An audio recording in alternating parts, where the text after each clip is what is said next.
नमस्कार, Madhya Pradesh daily current updates में आपका स्वागत है। आइए बात करते हैं मध्य प्रदेश के रेलवे परिवहन से जुड़ी एक बड़ी खबर।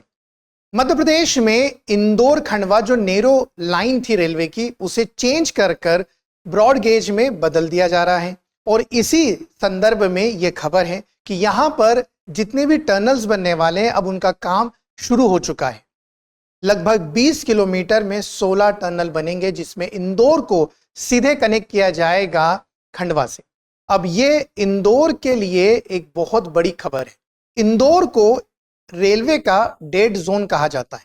इंदौर पश्चिमी रेलवे के अंतर्गत आता है, रतलाम मंडल की अगर हम बात करें उसके अंतर्गत आता है। और इंदौर जो है डेड एंड इसलिए क्योंकि साउथ में अगर आपको जाना है, दक्षिण में जाना है, तो अन्य विकल्प चुनने पड़ते, तो सीधे कनेक्टिविटी नहीं थी।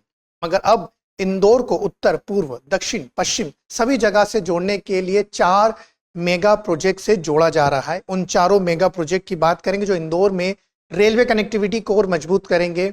और इस खबर को भी देखते हैं, इंदौर खंडवा रेलवे लाइन को पूरी तरह से देखेंगे। बहुत सारे प्रश्न इससे बनने वाले हैं। आइए खबर को देखते हैं कि इंदौर खंडवा रेलवे लाइन पे जो सुरंग का काम है वो शुरू हो चुका है। पाताल पानी, मुक्तियारा, बलवाड़ा स्टेशन से होते हुए जो है खंडवा को कनेक्ट करेगी।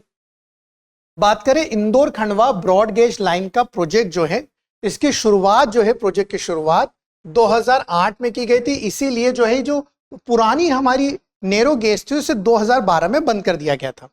ये 3 फेज में बनी है।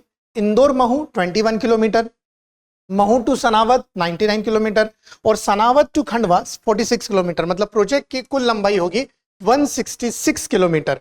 वन क्षेत्र जो इस प्रोजेक्ट के अंतर्गत आने वाला है वो वन क्षेत्र होगा। 454 हेक्टेयर जमीन जो है वन क्षेत्र की इसमें ली जाएगी। लगभग 1.34 लाख पेड़ जो है यहाँ से स्थानांतरित किए जाएंगे या काटे जाएंगे।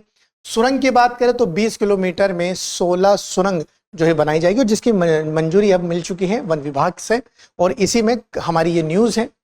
अब बात करते हैं कि Indore Khandwa narrow gauge line की शुरुआत कब हुई थी। अब तो ये ब्रॉड गेज लाइन बन रही है। इसके पहले शुरुआत कब की गई थी? तो सबसे पहले शुरुआत हुई थी 1870 में।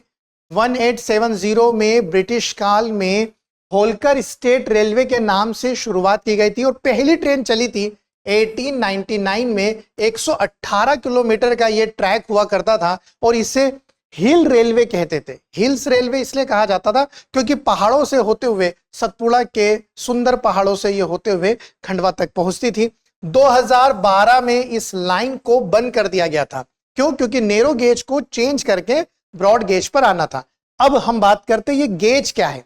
गेज का अर्थ होता है कि ये 2 पटरियों के मध्य जो दूरी होती है उसी को हम नैरो गेज, मीटर गेज और ब्रॉड गेज कहते हैं।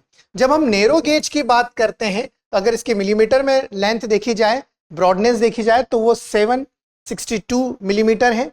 पहाड़ी इलाके में इसका जो है निर्माण किया जाता है कि जहां ट्रेन धीरे धीरे चलती, घुमावदार टर्न होते, तो इसे नैरो गेज में बदला जाता है। जो ये इंदौर से महू और महू से पाताल पानी इस तरह का ट्रैक था। मीटर की बात करें, मीटर गेज लगभग 1000 mm होती है इसकी चौड़ाई।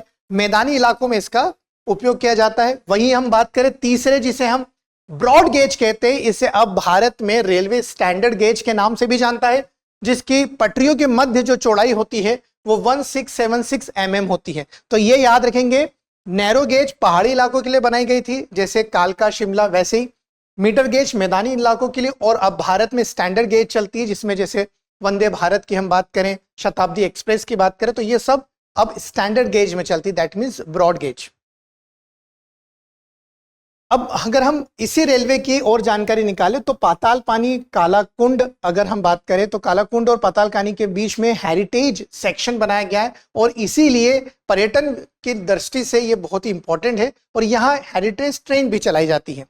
ओमकारेश्वर रोड स्टेशन यहाँ पर जो है इंपॉर्टेंस रखता है, क्योंकि ओमकारेश्वर ज्योतिर्लिंग है और इसे कनेक्ट करने के लिए इस स्टेशन को और भी बड़ा और विस्तार यहाँ पर किया जा रहा है। फायदा क्या होगा? इंदौर को दक्षिण भारत से सीधे जोड़ा जा सकता है, कनेक्टिविटी होगी। अब इंदौर जो है नीचे साउथ इंडिया से सीधे कनेक्ट हो जाएगा। हम इंदौर में और भी प्रोजेक्ट जो चल रहे हैं उसकी भी बात करेंगे। जैसे इंदौर में अब सबसे लंबी रेलवे टनल तैयार की जाएगी। इंदौर और दाहोद के मध्य यह टनल बनेगी। धार के पास में, जो इसको कहा जाता है टीही टनल। और ये टीही टनल लगभग 3 किलोमीटर मतलब 2957 मीटर के आसपास लंबी होगी, जो हमारे मध्य प्रदेश की सबसे लंबी टनल होगी। इसका कार्य लगभग पूर्ण हो चुका है। ये Indore Dahod railway line project के नाम से जाना जाता है। आइए बात करते हैं हमारे इंदौर को रेलवे में हब बनाने के लिए चारों तरफ से, नॉर्थ साउथ ईस्ट वेस्ट से कनेक्ट करने के लिए 4 मेगा प्रोजेक्ट शुरू करे हैं। इंदौर मनमाड़ रेलवे लाइन, अब इंदौर मनमाड़ जो है ये इंदौर को मुंबई से सीधे कनेक्ट करेगी। इंदौर से होते हुए ये धार बड़वानी जिले से होते हुए सीधे कनेक्ट करेगी। नीचे मनमाड़ जो हमारे महाराष्ट्र वाले सेक्शन में आता है। इंदौर बुधनी कनेक्टिविटी, ये स्पेशल आदिवासी क्षेत्रों को बेहतर रेलवे कनेक्टिविटी के लिए प्रोजेक्ट शुरू किया गया है। वहीं हम तीसरी बात करें महू खंडवा ब्रॉडगेज, जिसका हमने अभी आपको विस्तार से बताया। चौथी है इंदौर दाहोद। तो इस तरह से 4 मेगा प्रोजेक्ट इंदौर को आसपास की कनेक्टिविटी से जोड़ रहे हैं। एक रेलवे जो दक्षिण की तरफ जोड़ रहा है, बुधनी तरफ की बात करेंगे तो आदिवासी कनेक्टिविटी को मजबूत बना रहा है। खंडवा रेलवे की अगर बात करेंगे तो साउथ में इसे सीधे कनेक्टिविटी मिल रही है। और इंदौर दाहोद रेलवे लाइन भी जो है अपने अंतिम चरण पे चल रही है। तो ये थी हमारे मध्य प्रदेश में रेलवे लाइन से जुड़ी हुई जानकारी। अब आप मुझे उत्तर दीजिए कि मध्य प्रदेश में पहली ट्रेन सेवा मतलब पहली रेलवे सेवा कब और किन 2 स्टेशनों के मध्य चली थी? कमेंट करके जल्दी बताइए कि मध्य प्रदेश की पहली ट्रेन कहां से कहां तक चली थी। जय हिंद, जय भारत। अब एग्जाम की तैयारी को और बेहतर करने के लिए हमारे चैनल को लाइक, शेयर और सब्सक्राइब करना ना भूलें।